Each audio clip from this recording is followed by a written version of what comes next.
Good morning, Nigeria. As always, TVC has a finger on the pulse and an eye on the streets, and we do our best on a daily basis to bring you trending stories that are shaping the world that you live in. We begin today's segment with this story.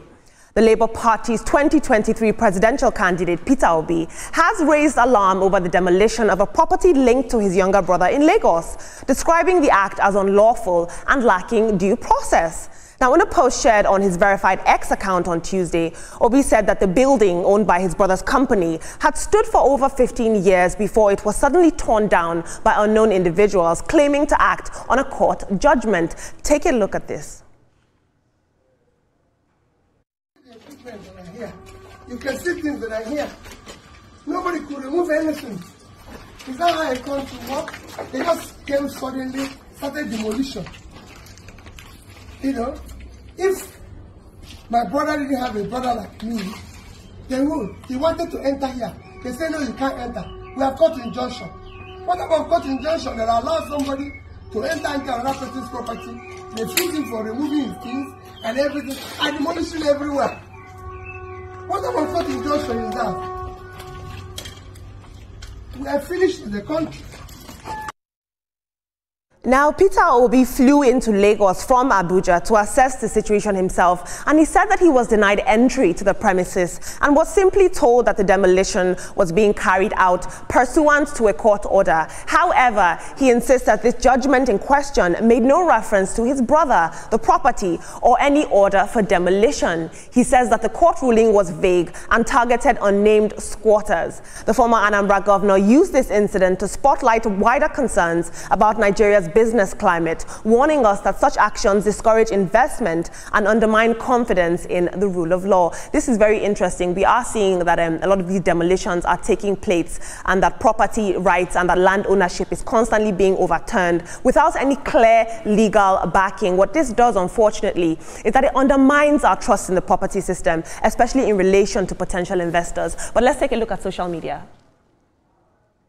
If Peter Obi can go through this, who are we? Reno Mokri tweeted, as he always does. He says, the issue with Peter Obi's brother has nothing to do with lawlessness. Lagos is not a jungle. It is a state and city governed by laws. Peter Obi is not being victimized or targeted because he contested the presidential election in 2023, as he claims. If he were being targeted, the bank in which he has substantial interest in would not be doing so well as to make a 325% increase in profit under President Tinubu. Interesting.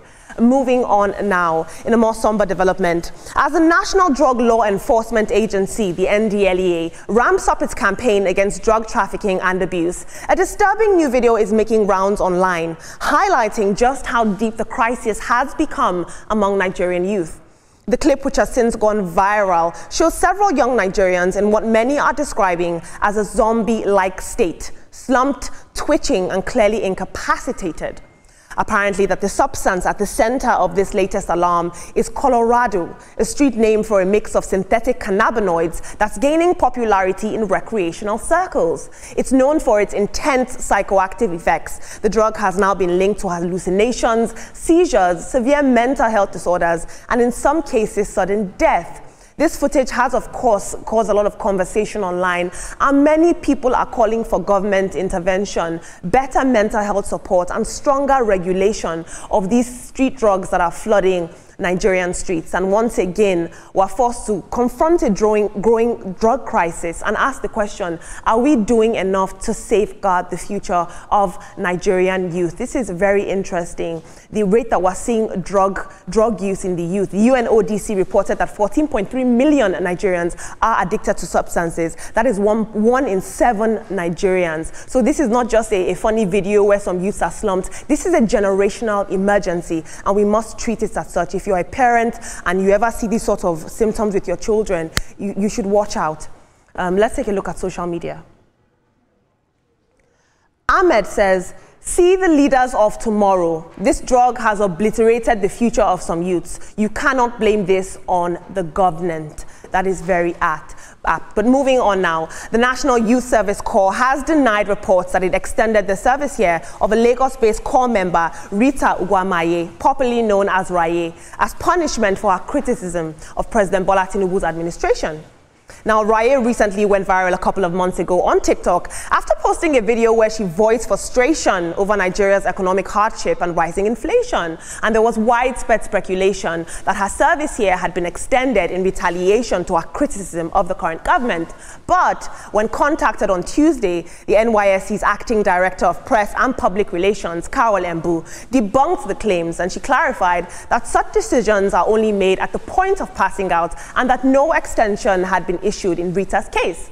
As of press time, no official NYSC statement or document has confirmed any disciplinary action against Raye, and her herself, she hasn't actually come out to share any updates suggesting that there was an extension of her service here on her social media pages. A spokesperson for the NYSC has also emphasized that the NYSC operates under established rules and procedures, and that any such decision would be made in accordance with its guidelines. What I found interesting is that when we look at the engagement that the story of her criticizing the government got versus the NYSC now coming out to debunk these claims, there was a big disparity. We like fighting, we like catastrophe. Nobody is taking this story that the NYSC did not actually extend her service here. Interesting. Let's take a look at social media. Gabriel says, make Shisha pass out with her batch members, then we go no, unless they extended it for another reason. We'll take another tweet.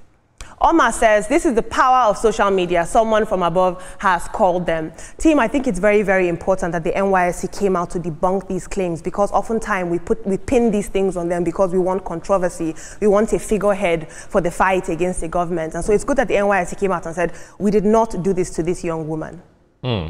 Citizens journalism, that's what social media is all about. And you can broadcast anything. There are no filters. You just go ahead and do what you want to do. However, it is said that there's no smoke without fire. So maybe we're going to hear more on this issue. But the story that really got me is the drug addiction story. I saw those young men looking like half-dead zombies and so on. And it really touched me. You know, Nigeria has a myriad of problems. For us to now start dealing with widespread drug addiction, statistics, 14.3 million Nigerians are addicted to one substance or another, call it Colorado, ice, whatever you want to call it. It is something we have to take really very seriously. NDLEA, this is a call to action. Let's get the people, the drug barons, you know, so we don't degenerate to a position where we'll start having drug cartels in Nigeria. Picking it up from there, it's also a situation that the U.S. is facing as well, where you see a number of persons acting like zombies and all of it. And you see some non-governmental organization coming to help these people. I think it's a collective effort to addressing it, not just the NDLEA, NGOs, parents, families should step into addressing this matter. How did we get to this point? And perhaps if we begin to treat this matter as a crime, maybe it will cut down what we are seeing right now. Of course, the NDLEA has been doing a lot with fighting these menace, but then it cannot do it alone. We need to join hands with them to addressing it. And then for the story of Peter Obi's brothers, the demolition of his property, it's unfortunate that it happened, but Lagos State government has come out to speak about it, that he needs to take the right step at addressing it, report to the police, ensure that he reports to the right persons. The Commissioner for the Environment has said it has nothing to do with him. And so every other person that he can speak with in the state, he should begin to speak with them. We do not need to politicize everything when it comes to these kinds of things. Politics should not be brought in. Let's deal with the issue head on. Yes, it's very easy. People always point accusing fingers, saying that, yeah, because his brother was a candidate in the 2023 elections, that is the reason they're attacking him or something, or to just decimate him before 2027. All of those, you know, cockbull stories, it doesn't really make any sense. The thing is, if you feel that you've been wrongly attacked, go to court, report to the right authorities so that they take action. That's one. And the second one is the lady who, the core member who is claiming, or maybe on her behalf, or she's the one claiming that she's been extended. I mean, tenure. I want to say tenure. Tenure. She wasn't appointed. You know, her service here has been extended. You know, it could be. Yeah. So I think that should now bring up questions as to how is she serving the motherland? I mean, the fatherland. Are you going to your PPA? Are you doing what you expected? What is expected of you as a core member? Or are you already envisaging? Are you feeding forward that, yeah, maybe I've done something wrong, and they might, you know, eventually give me an extension to my service here? The fact that you criticized as a proper citizen doesn't mean that if you wrong the government, if you do not do the right thing, your service here won't be extended. So do not preempt anything. That is if that's the case. But if that's not the case, why thinking, yeah, they'll come after you? No. For what reason? You're not the first person to criticize whatever or whoever is in authority. For those that are the zombies, you know, on the streets that we're having, it's so sad that we're having our youth, leaders of tomorrow, you know, doing drugs. And the way they even branded this thing, there's a way they call it Colorado, because they made it look like, yeah, it's like cannabis. But it's not cannabis. Cannabis is a produce. This Colorado is a synthetic one that much is made more with, dangerous. Exactly, and it was even developed in the United States. They now gave it that name, and there is this craze for anything Western. Whenever it comes there, we feel like, yeah, it's good, and then, you know, calling it Colorado is just like calling poison champagne, because it sparkles. You know, it's dangerous branding, and we need to think as youths. Look at the way you're rolling on the floor. Can't you see the images? Can't you see the videos before you get into it? These people just want to feel among. They want to feel how does it make this person feel? Why is it that this person is acting like a zombie? I want to see how it feels. So they just take part in it. It's unfortunate that this is the level we have gotten to. It is very, very scary. In regards to the demolition of Peter Obi's brother's property, I have to say that if they were acting under court orders and they were simply being obedient, I'm going to take it away. Thank you so much, team. Moving on, in another development, the Nigerian Police Force has reacted to a viral video showing armed officers allegedly chasing Nollywood actress Angela Okorie while she was out jogging on one of her movie sets a couple of weeks ago. Now, in a statement issued yesterday, the Force Public Relations Officer Muyiwa Adejobi condemned the officer's conduct, saying it fell short of the standards that are expected from members of the force. Now, while details surrounding the incident are still under investigation, the police assured the public that the matter is being taken seriously. As you can see here, the policemen were jogging with her. She's dressed very lewdly. What does this say? How do we take Nigerian police serious? That's what people are asking. But here is an excerpt from their statement regarding the issue. If I can just get that up here now. Very, very interesting what they had to say. They said, regarding the viral video of actress Angela Okorie with armed policemen, the Nigeria Police Force strongly frowns at the conduct of armed police officers seen in a viral video trailing the actress while she jogged, an act that is considered clearly inconsistent with the professional standards and decorum expected of personnel of the force. The incident, which appears to have occurred on or around a movie set, has also sparked widespread public concern and criticism. While it remains unclear whether the scene was part of a scripted production, the conduct of the officer seen in the video falls short of the standards expected of members of the Nigeria Police Force. Interesting. Officer Adejobi emphasized the force's commitment to professionalism and public trust, saying that disciplinary measures would follow if misconduct is confirmed. Let's take a look at what you guys had to say about this.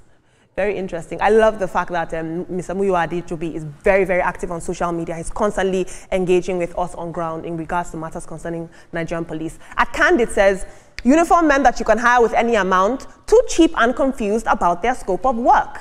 Oof.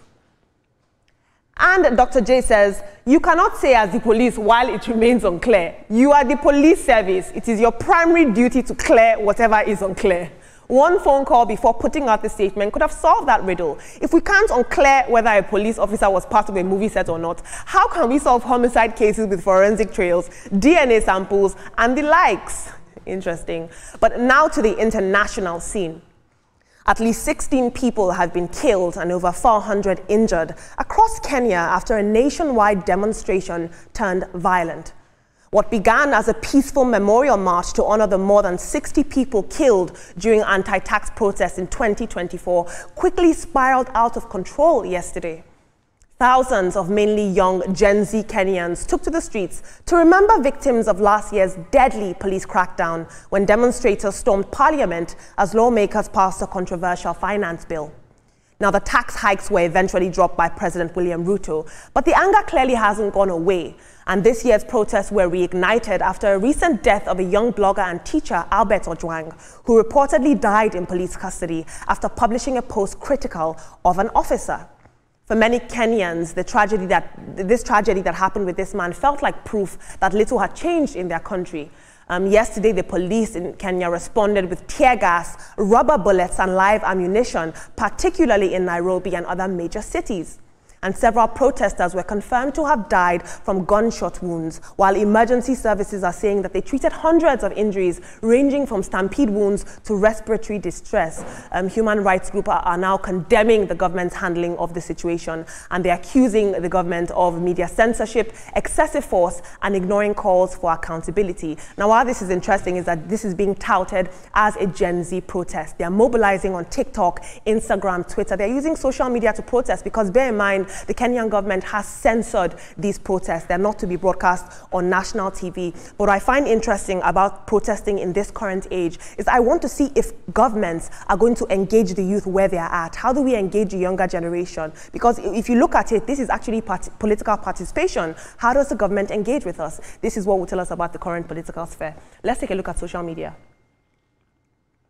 Omega says, look at that crowd. No tribe, no religion, just one voice. Before I hand over to my team, I'm hopeful that you guys one day will chime in with the hashtag TrendingNowTVC on any social media platform of your choice. I promise that we are listening. Team, which of these stories take your fancy? Which of these stories make you think? Both of them involve the police, so let me start with the Kenyan police first. It's as if it's an African problem. We have an issue dealing with demonstrations by citizens. For whatever reason, most of our peaceful demonstrations, not just in Nigeria, in Africa as a whole, ends up turning violent, maybe because of the way it is handled by security agencies and so on. You shoot rubber bullets and you're also shooting live bullets on the side. 17 people dead, over 400 injured. That's not something anybody should think of. And yes, for the the jogging policemen, man, they have two reasons not to have done that. If it was if they were acting a part in the movie, we would have known. It would have been very clear. And obviously they are not. And I also want to ask, why should this happen at all? And why should the police public relations officer come and say one thing is not clear, another is not clear? We have their pictures. Pick them up and ask the questions. All right, I'll pick it up from there. For a movie scene, you cannot hire an active policeman to come and play those scenes. You just, put your team together to act that out. And that's obviously not what is happening there. If you need the policeman as an escort, it's easy to do. There are procedures you can go through and then you get them. You pay the monies necessary and that's done. People know that that information is all out there. So I guess that they need to look into their processes. You need an escort, how to go about it, and what you need them for. That has to be broken down and dealt with so that we'll not be getting these kinds of pictures on social media and you having to come to defend it.